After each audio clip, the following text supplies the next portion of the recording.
Man, welcome back to another episode of ZMB's Reads. Today we are reporting live from Naples, Florida, or Naples. And I am out here. My brother is on a business trip, football business, combine business, athletic business, none of my business. I'm just here to support. The whole family is here. I am alone in the room, so I was like, let me try to get some recording in since I hadn't yet. But since we have last spoken, I have finished two books. I finished The Very Secret Society of Irregular Witches, and I also finished The Housemaid's Secret. I have not gone to see The Housemaid just yet.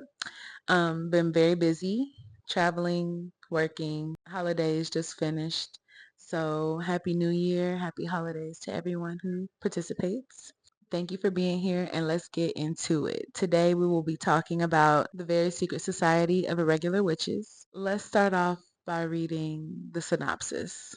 A warm and uplifting novel about an isolated witch whose opportunity to embrace a quirky new family and a new love changes the course of her life. As one of the few witches in Britain, Mika Moon knows that she has to hide her magic, keep her head down, and stay away from other witches so that their powers don't mingle and draw attention. And as an orphan who lost her parents at a very young age and was raised by strangers, she's used to being alone, and she follows the rules, with one exception, an online account where she posts videos pretending to be a witch, and she thinks no one will take her seriously, but someone does. An unexpected message arrives begging her to travel to a remote and mysterious nowhere house to teach three young witches how to control their magic. It breaks all of the rules, but Mika goes anyway and is immediately tangled up in the lives and secrets of not only her three chargers, but also an unexpected archaeologist, a retired actor, two long-suffering caretakers, and Jamie. The handsome and prickly librarian of Nowhere House would do anything to protect the children, and as far as he's concerned, a stranger like Mika is a threat, an irrationally appealing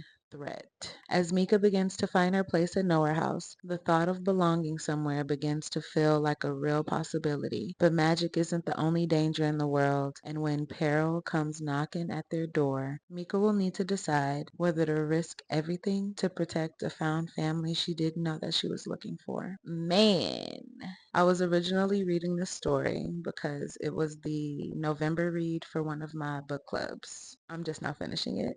Like maybe I finished it last week, I believe. Life just took over. I really loved it. I didn't think I would love it as much as I did. I thought it was super adorable. On a scale of 1 to 10, I rated a 9. I feel like it was very warm, very cozy, very comforting, but I do think that it could have had a little more of any of the elements. It could have had more drama. It could have had more lovey-dovey, spicy content, but it was also easily digestible. And each chapter left me wanting more. I wanted more with every page. So overall, good read. I would definitely read it again. I would definitely recommend it to anybody that I thought it would be a perfect match for. Not really my intense readers, or really it's a good book to have in between books. So it's Mika. She goes to the Nowhere House, and at the Nowhere House, there is Jamie. Jamie is the librarian of the Nowhere House. Ken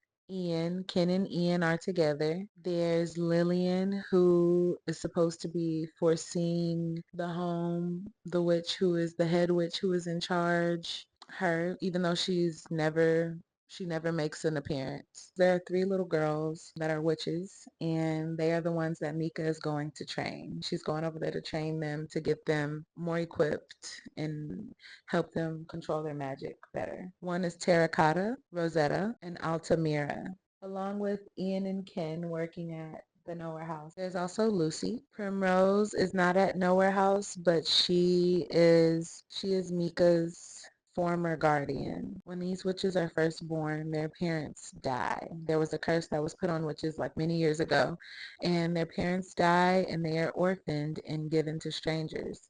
They have to hide their magic, and there is a secret society. Well, they call it a secret society.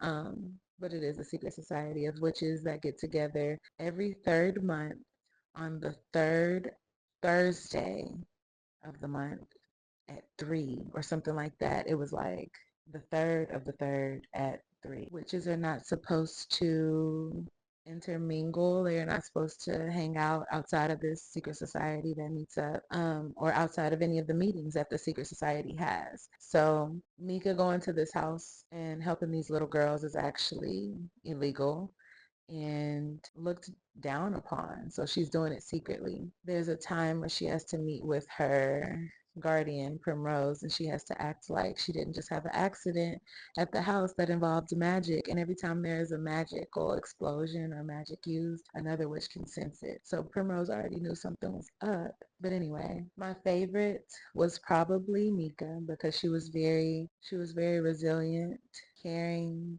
blunt. She was very unique. She was a very unique character, and there was no one that was like Mika. My least favorite would be Altamira because she was giving Mika the blues. Mika was trying to help her, and she was rebelling. There was a time where she was learning to levitate. And Mika was telling her this is not safe. You can't, especially you cannot do this outside. Do not do this outside. You don't know how high you can go. You don't know how to come down, and you don't want anyone to see you. But Altamira went out, allowed herself to get really high in the sky one day. She actually got into a tree, and Mika was telling her to come down. She wouldn't come down. Mika tried to use magic to help her come down, but their magic collided and there was a big firework. The firework hit Mika and Mika went down and was unconscious for like 2 days or something like that. And they call it hibernating. When witches hibernate, they basically go to sleep.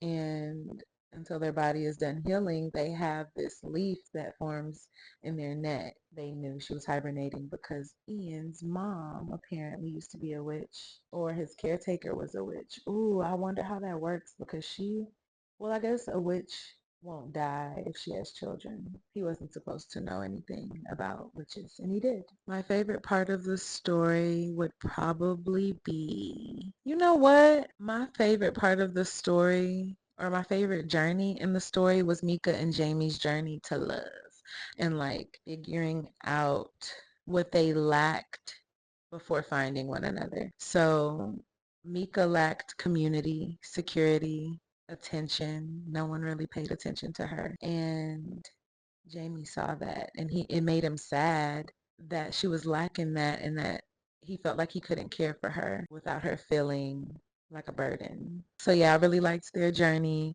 What did he lack? What did he lack?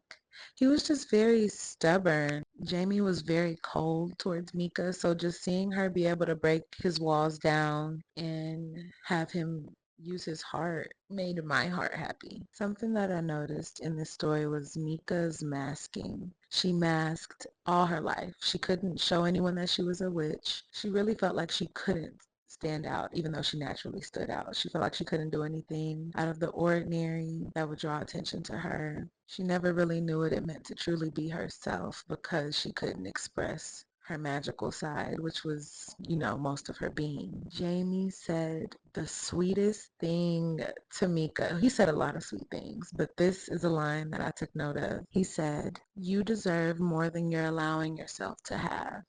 You deserve more than you are allowing yourself to have." He was trying to love on her, not even like romantically, but just as a human. He wanted to show her, especially after her accident, he wanted to show her, hey, are you okay? What can I do for you? I want you to know that I am not okay because you are not okay. And she wasn't allowing him to be there for her or express that to her without it being weird. That was big for me because I feel like all my life I never really knew how to allow people to be there for me. Not even, I never had the expectation of someone to be there for me. So when people were there for me, it was like, whoa, you didn't have to do that. Don't do that. Go do what you need to do for you. But you should allow yourself to be taken care of, to be nurtured, back to health. Sometimes we definitely all have at times had extra to give, and that is a form of love that we should always be able to accept. because the more of that we get, the more that we can give. And the more of that we get for self by ourselves, the more of that we're able to give. So yeah, I thought that was really sweet of Jamie to remind Mika, you're deserving. Don't push me away. Don't push us away, because the whole house loved her. Even Altamira, who was actually being a brat, she loved her too. Something else that Mika said was, I'll never leave a mark on anyone. And Jamie's response was, it's too late. Oh my gosh, I wanted to fall out. Jamie was already noticing that her esteem was low, that she was only allowing so much in. She was putting those limits on herself. She was touching this family, this community, and she didn't even know it. All she's wanted to do since she was a young girl was make a difference. And she was doing just that and had no idea. Mika being at that house helped Jamie come out of his shell, helped Altamira, the youngest brat, get herself together. The witches were now able to see each other more frequently, be in each other's frequencies. More people knew about the witch community. The girls were able to stay together. They weren't taken away, because the whole point of Mika going to this home was to train the witches so that when this inspector comes to the house, he wouldn't notice the dysfunction. Lillian, the person who was foreseeing the whole home, she had to cast a spell to make sure that everything stayed in line, remained normal, and ensure that there were no accidents with the girls' magic bouncing off of each other, or other witches would catch with of the three witches that shouldn't be together, and the community that resides in this house and knows about the witches and their magic. She has talked about majority of this book, and then we eventually find out that she is deceased. There was an accident. She's actually buried in the backyard, and Primrose, who is Mika's guardian, is summoned by Mika to come help because she doesn't know what to do. She happens to be Lillian's twin sister, Peony, that we do not want anything to do with. Mika is able to convince her to allow the witches to remain and not wipe Ken, Ian, and Jamie's memory of the girls, the magic, and any of that. And she actually becomes the girls' caretaker.